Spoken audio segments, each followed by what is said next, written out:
It's Thursday, October 24th, 2024, and we are 11 days away from the election. Welcome to today's Make It Make Sense mini-episode. I'm Grant Harms. Today on the show, Kamala Harris takes to what would have been a debate stage alone last night for a town hall on CNN in the key swing state of Pennsylvania. Now, this was one of the debate dates she challenged Trump to, but Trump said no multiple times after only having a single debate between himself and Harris, breaking tradition with having at least two debates between presidential candidates. Not that anything has been traditional about this campaign so far, so I guess this is sort of par for the course. Anyway, Harris opened with what has been her closing argument in this race so far, that Trump is too unstable and unfit to be president again. People are engaged, Anderson, and really want to talk about the issues. And so the issue that you raise, yes, I do believe that Donald Trump is unstable, increasingly unstable, and unfit to serve. And I don't necessarily think that everyone has heard what you and I have heard repeatedly, which is the people who know Donald Trump best, the people who worked with him in the White House, in the Situation Room, in the Oval Office, all Republicans, by the way, who served in his administration, his former chief of staff, his national security advisor, former secretaries of defense, and his vice president have all called him unfit and dangerous. They have said explicitly he has contempt for the Constitution of the United States.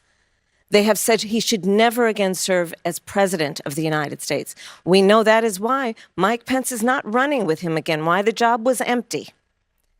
Harris went on to include those news stories that came out with former Marine General and Chief of Staff John Kelly saying that Trump praised Hitler. She, in fact, called him a fascist directly, which is the first time we've heard her do that on a stage like this. And it's what I talked about in yesterday's mini, but here's what she said. And listen to John Kelly, his voice, talking about what he thinks of Donald Trump 2 weeks before the election. Because I think we all know, to your point, Anderson, it is close, but there are undecided voters who clearly, by being here, have an open mind, want to talk in a way that is grounded in issues and fact. And when they hear these facts, I think it compels a lot of people to be concerned about the future of our country with Donald Trump at the lead. You've quoted General Milley calling Donald Trump a fascist. You yourself have not used that word to describe him. Let me ask you tonight, do you think Donald Trump is a fascist? Yes, I do. Yes, I do. And I Now, this whole thing, it is essentially asking the same thing of voters that Joe Biden did in 2020. Do you want another 4 years of that kind of a president? But I'd argue it's more urgent this time because Trump has been angrier, more off the rails, and more explicitly authoritarian, especially in this last month or so. Now, that being said, it's also been 4 years of Trump being in voters' faces and also not in the Oval Office. So it does seem like voters are sort of numb to all this in a way that they weren't in 2020, which is why there's room for undecided voters who were in the audience at this town hall and had questions for Harris on some of her key policy issues. One of the biggest ones that's turned into a huge thorn in the side of the Harris campaign was on Palestine. She was asked what she would do to make sure that not another Palestinian was killed by an American bomb. So I will say, and I think this is to your point, far too many innocent Palestinian civilians have been killed. It's unconscionable. And we are now at a place where with Sinwar's death, I do believe we have an opportunity to end this war, bring the hostages home, bring relief to the Palestinian people, and work toward a two-state solution where Israel and the Palestinians in equal measure have security, where the Palestinian people have dignity, self-determination, and the safety that they so rightly deserve. So that's basically been Harris's answer the entire time this conflict has been happening, since she's been in the race, minus that first part about Yahya Sinwar, who was the leader of Hamas, the Iranian-backed terror group that operates out of Gaza. He was killed by Israeli soldiers last week. But this issue has become a really bad one for Harris just after this. Anderson Cooper tried to pivot to the people who aren't voting at all because of this issue. And Harris laid out a list of reasons other than this issue that they should vote for her because of. And it was an answer the way that politicians answer questions when they want to stay away from stepping on any landmines. And I've talked about this a lot before on the show about how the war in Gaza would be, has been, and will continue to be a problem for the Harris campaign, going all the way back to the DNC when pro-Palestinian delegates protested outside the convention center asking for just a 5-minute time slot to speak on stage that was ultimately denied by the Harris campaign. And at that point in time, I said that this could either be an annoying but maybe not damaging pebble in Harris's shoe or a mortal wound. And I think it's somewhere in between, but certainly edging closer to the mortal wound side of this, because just yesterday, the largest Arab American newspaper, which is printed in Dearborn, Michigan, just outside of Detroit, declined to endorse either candidate, effectively saying voters should stay home. The city of Dearborn and the surrounding area in Michigan has the largest Arab American population in the country, boasting some 400,000 people that helped propel Joe Biden to victory in Michigan by just 155,000 votes. Harris right now is under Biden's levels in 2020. And just this week, I talked about how there is a growing set of Arab Americans starting to leave the Democratic Party over social issues and protest, despite Trump's past and proposed anti-Muslim policies. Now, that issue aside, the town hall was pretty sweeping, and there were some answers in this thing that I'm just not going to talk about here because this is a mini episode after all. But mostly, Harris talked about things like her changing stances from things that she said in the past on things like border security or fracking or Medicare for all. And she basically gave the same answer that she's been giving this entire time when she's been asked about changes in her positions, saying that she learned a lot while she was in the Senate and since she's been vice president. And that's why her stances have changed. And I've said before that I think candidates and elected leaders should be asked to explain why and when their positions change, but also we should allow them to have explanations, and we should want leaders who change their stances when information changes. And if that change isn't in a way that we like, we can vote on it.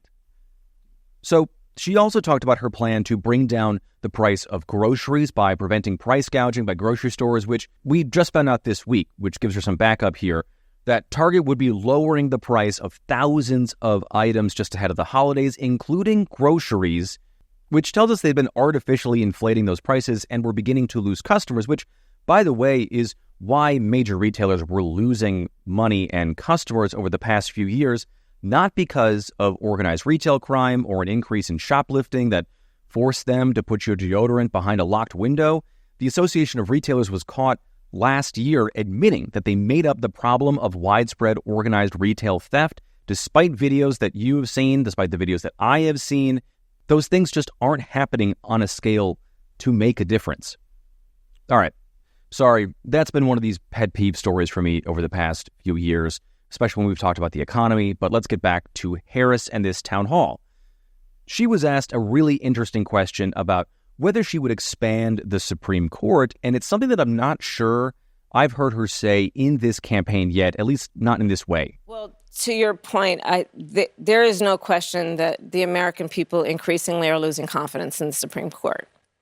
And in large part because of the behavior of certain members of that court and because of certain rulings, including the Dobbs decision and taking away a precedent that had been in place for 50 years, protecting a woman's right to make decisions about her own body. So I do believe that there should be some kind of reform of the court, and we can study what that actually looks like. But I do believe, but again... So Harris has staked out a position in the past to expand the court or push to make reforms. So this isn't a new position for her, but she does take some swipes there at Justices Clarence Thomas and Samuel Alito, who have been caught up in some major ethics violation scandals this and last year. And for her to say that, yes, she thinks reforms should be a thing, is a thing. Now, a president can't expand the court on their own. That gets done by Congress, which has been reluctant to break the glass on that, so to speak, out of fear that once you do it, Congress could expand the court whenever it had the votes to support the majority party's president.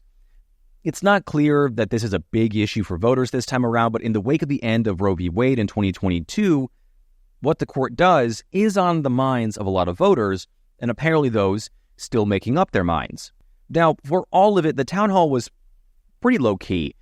Yes, it was a nationally televised event, but a town hall is not going to draw the same audience that the drama of a debate is going to have, and Harris didn't really say anything that she hasn't been saying, so I'm not really sure who this was for entirely, except for people like me to talk about it the next day.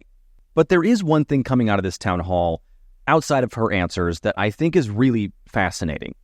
And it's this renewed talk about the different standards for Trump and Harris, or really whoever he's running against. A lot of news sites, commentators, and pundits, I'm even doing it here, are evaluating Harris on her policy answers and then hemming and hawing over whether she hit the mark as a normal politician, and then excuse or ignore or worse, rationalize the insane things that Trump is saying, like starting a rally earlier this week talking about the size of Arnold Palmer's penis, or downplaying and attacking his former high-level ranking generals, warning that he's a fascist. The journalist Sam Stein said this today in the outlet The Bulwark. It's not just that different layers of scrutiny are being applied to Harris and Trump, in which one gets graded like a normal politician while the other sees his abnormal behavior excused or refashioned as a virtue. It's that our collective expectations for their respective performance are galaxies apart. And I think that's the takeaway from this town hall, not just Harris's answers, but for voters, undecided or not, to think about in these last 11 days just how different the curves we've all been grading these candidates on have been, and what this race would look like if you flipped them. Okay, that is it for today's MIMS Mini. Please rate and review the show on whatever podcast app you're listening to this on.